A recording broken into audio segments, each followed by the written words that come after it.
مسلم league کے قائد میاں نواز شریف نے party کے بڑوں کو اہم ہدایات جاری کر دی۔ میاں نواز شریف نے وزیر داخلہ رانا ثناء اللہ کو اہم ٹاسک سونپ دیا۔ پارٹی کے ناراض دوستوں سے ملاقاتیں کرنے کی ہدایت دے دی۔ نواز شریف نے رانا ثناء اللہ کو ہدایت کی کہ ناراض دوستوں کے تمام تحفظات دور کیے جائیں، آئندہ انتخابات میں مخلص دوستوں کو نظر انداز نہیں کیا جائے گا۔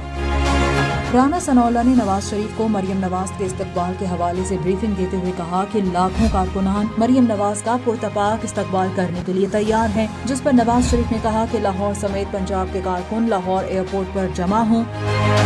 دوسری جانب مریم نواز نے وطن واپسی پر جارحانہ اننگز کھیلنے کا اعلان کر دیا۔ لندن میں صحافی نے سوال کیا کہ نئے رول میں آپ کس طرح ایکٹیو ہوں گی، جس کے جواب میں مریم نواز نے مخالفین کو پیغام دیا کہ نئی ذمہ داریوں سے مزید متحرک ہو جاؤں گی۔